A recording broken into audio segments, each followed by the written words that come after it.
guys and gals, and Harry here from Drake Wing Gaming. It's Sunny Mountain Twitter, the Gaming Drag. Today I'm coming back at you another Let's Play episode of Beasts of the Thorns. So yeah, let's go ahead and jump right back into it, shall we? Alarm chain, you were up, and let's go. Alrighty. Said he with a bright smile. What did he say? I came on a little strong to convince you to join the fraternity, and I've been reflecting on that, said he with a bright smile. I think there should be some bottom line, right? Aren't you going a little too far in setting us up like this? Ha! Because I'm a fan of Nuds, and it drove me crazy when I found out he had a son. So that means I want you in the fraternity no matter what. I squinted at Ostrom. A bit of a forced excuse, but Chris was clearly eating it up, his tense face relaxing a bit. I hope next time you'll speak directly first.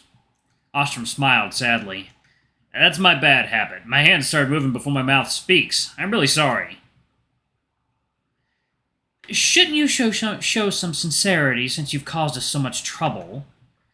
Don't blackmail the senior. Extorting this wolf will surely lead to regret later, but Ostrom didn't seem to mind, wearing a nonchalant expression. Tell me about your offer. If we don't pass the big game test with flying colors, I'd like to get a recommendation from you personally. Huh? That was unexpected. Ostrom raised an eyebrow and eyed Amor carefully. His attention had been on Chris from the beginning, but after Amor made the offer, Ostrom pondered it with interest. No, I can't give you that kind of assurance. Ostrom is certainly no fool. Amor shrugged his shoulders and said it was worth a try. But you can call on me when you're in trouble in the future, and I'll help you as much as I can. It sounds like a very common casual assurance. You're too suspicious, Junior. Just because you're a fox doesn't mean you have to be suspicious. This has nothing to do with the fox. It is our trust in you that is bankrupt. I spit at Ostrom in my mind without mercy. But in all fairness, although he set us up to join the Brotherhood, he didn't harm us. Instead, he gave us a lot of conveniences and privileges. I believe that he didn't have any evil intentions, but he didn't think much about our feelings. It's like the apology that was just made. But also the pressure was applied in public to force us to accept it.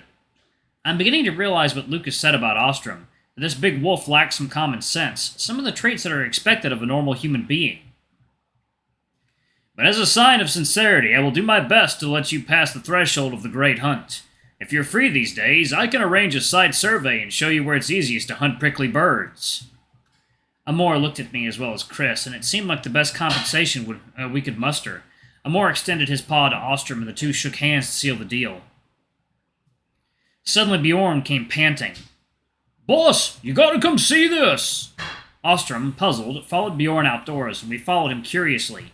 It was dark outside, but the neatly manicured lawn reflected a strange light, and Lucas was there staring at the night sky.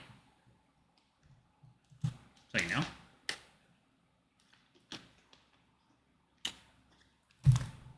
Yep. I thought something weird was about to happen. I looked up and saw a fiery meteor with a strange greenish glow flying from east to west. Oh god, Warcraft 3. Damn, things have gotten big. I'll call Professor Nicholas. What's wrong? What's that? That's fire from the River of Lamentation. Don't ask too much, Lucas said with a stern look on his face. Oh, Lucas, right, okay. I was thinking of the hyena. Then we were forcibly dismissed, and Lucas ordered us to return to the dormitory immediately and without argument. We all crowded into my room when we got back to the dorm to discuss what had just happened. What the hell was that? Is this some kind of natural disaster? There were no alarms, no sounds of police cars, fire trucks, or military personnel, so the phenomenon just now didn't cause any damage. The senior didn't ask us to evacuate, but only requested that we return to the dormitories, indicating that the situation wasn't very serious. Amor and Chris nodded. So many confusing things, and it's only our second day here. Anyway, that's enough for today. I'm kind of tired. Yes. Hess has come with me to see the professor tomorrow at 9 in the morning. That's a cruel demand for me. For Amor, who is always a late riser, it's early morning until 12 noon. Good night for now, then. With that, I took the helmet off myself. Amor, as well as Chris, looked uncomfortable after seeing my empty head. I pushed them out of my room one by one. I'm not the only one who can't get used to it. I can't get used to it either. I could only pin my hopes on Lucas's lion head. I changed into loose pajamas and put my helmet on and fell into bed. In my mind, I hoped that tomorrow's meeting with the professor wouldn't be too ugly, and then I fell into a deep sleep. Early in the morning, I was awakened by a ringing sound. Not an alarm clock. I fumbled sleepily and realized that the sound came from my cell phone. It wasn't my friends who were calling me at this hour, so I slid my finger through the combination lock of my cell phone in a puzzled mood. The incoming call ID is... my brother. I couldn't help but sit up. Initially, I thought he didn't want to acknowledge me as his brother. Memories of his disdain and indifference towards me when I left home still hurt me deeply. Although I could understand because I'm a monster, but aren't we family? However, we're not really close. He was always busy with his own affairs and doesn't pay much attention to me as his brother. In this regard, Chris is more like a real brother to me. I doubt he's calling to greet me warmly. As I thought about this, my enthusiasm cooled down, and I answered the phone. "Hey, Fred." "Hess." "What's up?" Fred muttered a few incomprehensible words and fell into a lengthy silence. After waiting for a while, I started to feel impatient. "If there's nothing else, I'm going to hang up. I have an interview with the professor today." "Hold on." Fred paused again, as if he had finally made his mind up. "Hess, I'm going to get married." "Oh, congratulations." "Please don't hold it against us." "What does your getting married have to do with my resentment?" "Please be patient and hear me out. I know our relationship isn't close. Our family is inherently distant.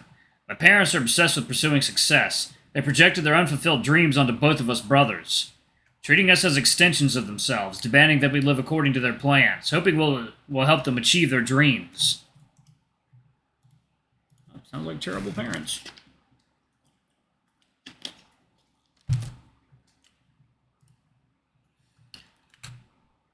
Just let your kid be what they want. "Yet it's unsuited to the narrow path of the traditional elite. You bear the brunt of being victim of a twisted dream. You didn't excel academically as I did, so the disappointment our parents felt towards you turned into emotional neglect and alienation. You were ignored, isolated, and eventually exiled. I saw it all, but at that time I was too young. I didn't know how to support you, and I was afraid of being treated coldly by our parents, so I never reached out to you when you needed me.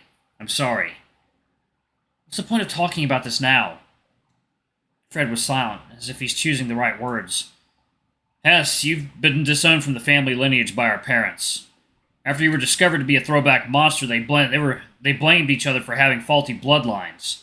If it weren't for maintaining their social image, they would have divorced long ago. Dad sold our old house, changed the phone number, cut off all possible means of contact to prevent you from coming back to this side. They genuinely wanted to sever ties with you. I'm not asking you to forgive them, but they indeed have been under a lot of pressure. The fact that a monster emerged in our family completely affected our social relationships. Dad was demoted at work, and Mom stayed indoors in the new house. She became a laughingstock in the housewife circle, harboring a lot of resentment towards you. But that's just how she is. You should be able to understand. I'm getting married to an ordinary woman, not the kind of woman my parents would have approved of, nor a wealthy heiress introduced by matchmakers. It's the first time in my life that I've made my own choice. I feel like I should close the chapter on my previous life. Once again, congratulations." There was a deep sigh on the other end of the line. "I don't ask for your forgiveness. We have our own problems." "Oh, if there's nothing else, I'm going to hang up now." "Okay, I won't change my phone, so if you need anything, call me on this number, and I'll do my best to help." "What can you do to help?" I said casually. "You refused to help me when I needed you, and we missed the chance to understand each other forever. You're still my brother, but that's all." "Hess, be reasonable." That's the most unhelpful sentence in the whole world. "We're still a family no matter what." Okay, scratch that. This sentence is even more useless than the previous one.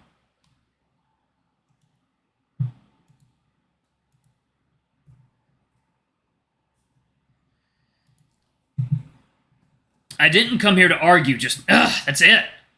"Oh, I see. Congratulations again. Sincerely." What a perfect start to the morning. Only took 5 minutes to ruin my mood for the day.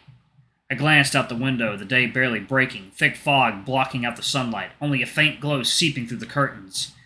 Fred hadn't considered the time difference. He probably called me before heading to work, but didn't pay attention to our time zone gap. Or maybe he didn't care if he would disturb my sleep. I stepped into the bathroom, preparing to shower. As I turned on the tap in the shower stall, a burst of cold water greeted me. Just perfect. The water heater still wasn't working. I awkwardly found myself caught between two equally dreadful options.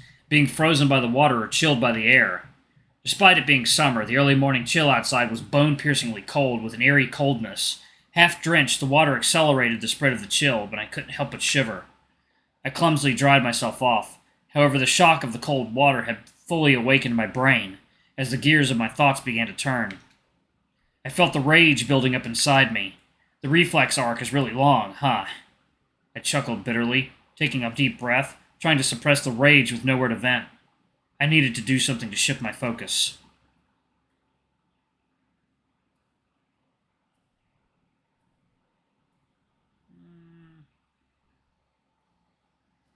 I guess go to the fraternity house? This might be interesting.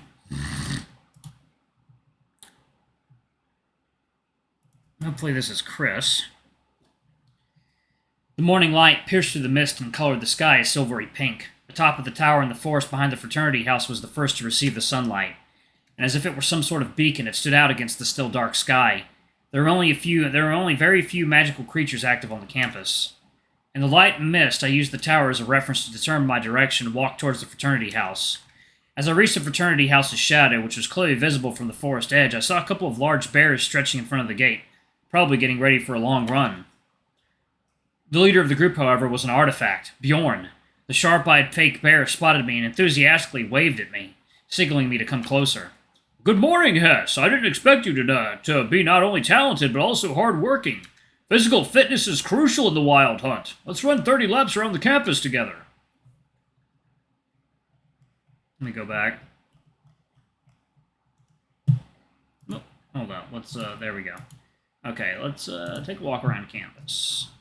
The campus was shrouded in light mist as morning dawned, but as the sun rose, the peaks of distant mountains were illuminated by the dawn light, situated in a valley surrounded by mountains. Outer Realm University received sunlight faster than usual, but the valley facing east was relatively low, allowing a strong beam of sunlight to fall on the dense forest to the north of the campus, making the towering tower stand out prominently amidst the coniferous forest.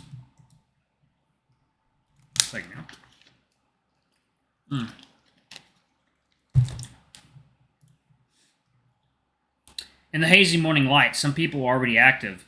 Many were heading towards the sports field, indicating a penchant among the creatures for morning exercises. So I walked in the opposite direction, avoiding the crowd. As I moved away from the center of the campus, nearing the northern edge of the woods, I heard someone calling my name. "Hess?" "Chris, what are you doing in here?" In the distance, a dog hastily put on his shirt. Must have caught wind of my scent. The mist reduced visibility significantly, and I hadn't noticed him nearby at all. It wasn't until he approached that I realized what he was doing. Alright, y'all, I'm actually gonna pause it right there. Thank y'all so much for watching. I love you all, and I'll see you on the next video. I gotta go real quick. Alright, love you all. Bye-bye.